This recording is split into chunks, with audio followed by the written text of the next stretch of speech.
Donald Trump, after everything that is happening in the Middle East, after everything that is happening with Venezuela, is now threatening Nigeria, of all countries. Now, Donald Trump is claiming that Christians are being killed in Nigeria. But Donald Trump didn't seem to have that same type of empathy about Christians that were killed in Israel. Funny how that happens, right? And how many Christians are actually being killed in Nigeria? Is this true? Let's get into it. This is the statement that he posted on Truth Social. I'll show you my response to this as well. He said, Christianity is facing an existential threat in Nigeria. Thousands of Christians are being killed. Thousands, he claims. Here it is, folks. Radical Islamists are responsible for this mass slaughter. I am hereby making Nigeria a country of particular concern. Here we go. Here's another country that is a country of concern. But that is the least of it. When Christians or any such group is slaughtered like is happening in Nigeria, 3,100 versus 4,476 worldwide, something must be done. I am asking Congressman Riley Moore, together with Chairman Tom Cole and the House Appropriations Committee, to immediately look into this matter and report back to me. The U.S. cannot stand by while such atrocities are happening in Nigeria and numerous other countries, except for Gaza, right? Like, except for anything that Israel is doing. We stand ready, willing, and able to save our great Christian population around the world, except if they are being killed, violated, threatened by Israel. I'll add that part myself because, of course, he will not. So one thing I noticed about this statement, he mentions that phrase again, radical Islam. So what this is really about, folks, is this. Donald Trump is trying to turn your attention to Nigeria because he says that thousands of Christians are being killed there and using the blame game on Islam. It's Islam that's killing all of those Christians, right? So here's what I said on X, because I don't want people falling for this. Trump is using the attacks in Nigeria as a trick to get people to hate Islam. A lot of people are falling for this. Radical Islamist is used yet again. He is trying to get Americans to fear Islam so that you will love Israel. This is what I'm trying to warn people about. And let's again think about who is driving the bus. Because as much as Donald Trump would want you to believe that this is all because of radical Islam, the reality is Donald Trump and Israel are behind the wheel. They are driving the bus. Nigeria, they're just passengers. They're just passengers on this bus. In fact, you're going to see this disputed in just a second. But you see, because so many Americans have turned on Israel, they do feel as though one of the ways they can get those Americans back is by convincing them that they must fear Islam again. This worked very well after 9/11. And they're trying to get us back to that point, right? This is why I said I foresee, and again, I hope it does not happen, but I would not be surprised if there are more false flag attacks in the United States and they will say, oh, it was Iran. It was radical Islam who did this, right? There are all these tricks and games that are going to be played to convince you that Islam is the problem and not Israel. Because if they can point to another villain, it may be easier for you to overlook the one that you were focusing on before. I don't think that's going to work as well this time, though. But even Nicki Minaj, rapper Nicki Minaj, and her crazy self is co-signing this. And this is why I wanted to discuss this, because this is someone who is very popular. A lot of the, people love Nicki Minaj, love her music. And some of them may not be as aware of foreign policy. So if they see Nicki Minaj retweet Donald Trump and say, yes, thank you for doing this, I could get concerned here that they may not look into this issue as a whole. This is what Nicki Minaj said. Reading this made me feel a deep sense of gratitude. We live in a country where we can freely worship God. No group should ever be persecuted for practicing their religion. We don't have to share the same beliefs in order for us to respect each other. Numerous countries all around the world are being affected by this horror, and it's dangerous to pretend we don't notice. Thank you to the president and his team for taking this seriously. God bless every persecuted Christian. Let's remember to lift them up in prayer. Nicki Minaj, and I've said this before, not the brightest crayon in the box. Great rapper, I got to admit, she has talent. She's very talented. Great rapper. But when it comes to politics, she just kind of goes with whatever she thinks is going to be more controversial, at least on social media. I've noticed this. Now I'm sitting back and I'm wondering, all the people who love Nicki Minaj and they see this tweet, they're like, oh gosh, this is happening in Nigeria, and may not look into it for themselves. So you got Nicki Minaj co-signing this, right? It makes you wonder, is somebody paying her? But here's what they don't tell you, right? Let's bring up Nigeria. Death toll in Nigeria mosque attack rises to 50, dozens abducted. This was August of this year. No tweet from Donald Trump, no post from Donald Trump about this one.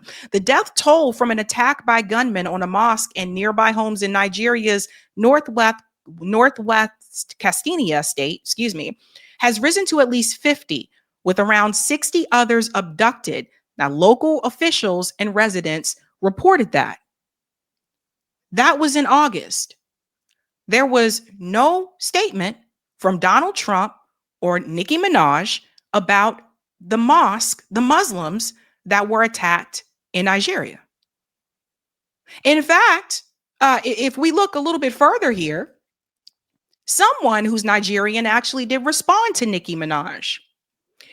Fawaz, I'm Nigerian. Feel free to visit Nigeria again and stop parroting every propaganda you read on the internet. This is his response to Nicki Minaj.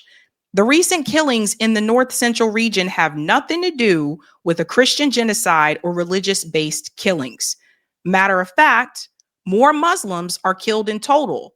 However, the killings in the Muslim states of Kawara, Katsina, and Zamfara are ignored by Western media, while those in Plateau, a majority Christian state, is being selectively propagated as a Christian genocide. Note, these states are all in the same region of Nigeria. Let's pause here for just a second. Who's driving that bus? So we have the media that we can also add as a bus driver. Western media is not telling you about all the Muslims that are being killed in Nigeria. They are just pushing, of course, they want to tell you about the Christians that are being killed. And then you have the president co-signing that. And now you have a famous celebrity rapper, Nicki Minaj, also co-signing this. It's all just coming all together, folks. Meanwhile, the residents in Nigeria are not in control of the bus. They are just passengers. They're not getting this information out because Western media is ignoring it, or they're not speaking to them at all. Whoever drives the bus controls the bus, and they decide which road to take. Now, they can switch lanes if they choose to, but sometimes that means that someone else needs to drive the bus. Sometimes that means that the person in the driver's seat would have to become a passenger, and then the Nigerian people could drive the bus. Let's continue on here. He goes on to say this: we Muslims just happen to have the least Western connection to spread propaganda. However, even if we did those spreading this propaganda, don't even care about Muslim lives.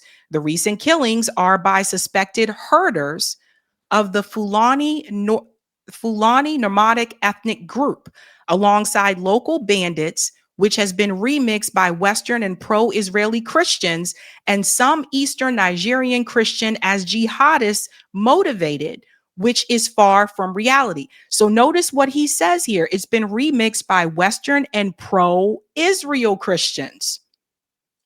Meanwhile, they're literally suspected herders of the Fulani ethnic group fighting over grazing rights with farmers, which escalated over the years to bloodshed and kidnapping.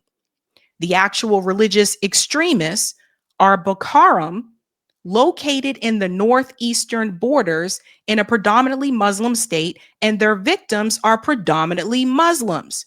They're located in the northeast of the country and around the borders with Niger Republic and Chad, and they've been suppressed by the military over the years. He shares these images here. Here's another one from Al Jazeera. Gunmen killed at least 27 in mosque attack in northern Nigeria. We'll go to the next one here. He's showing other media clips here. The bandits killed 30 and burned 20 others during the attacks in several villages. So here's someone, again, like I said, who is Nigerian, and he's pointing this out. 50 killed in a deadly mosque attack in Nigeria. Death toll in Nigeria mosque attack rises to 50. That's the article that I just shared with you. Nigeria bandit violence rising despite truce efforts. 13 killed in a mosque attack. So this is what Donald Trump is not telling you, right? So him, Marco Rubio, the whole band, they're not telling you that part. And if they omit that piece of information and they only say, well, it's all these Christians that are being killed, which they haven't proven. But if they only say that, and if you don't look into it deeper, well, it's easy to believe that it's true. Sometimes it's not what you say, it's what you don't say. Again, trying to make someone else the victim so that people can fear Islam again. Donald Trump was also at the RGC. He had made an address to them. I want you to hear what he said here. All about Israel again. All about Israel. All about Israel. Listen to this. Hello to everyone at the Republican Jewish Coalition, and congratulations on 40 amazing years. I want to thank your national chairman, former Senator Norm Coleman, along with your CEO, Matt Brooks, and my friend Miriam Adelson, and so many other incredible supporters, distinguished guests out in beautiful Las Vegas.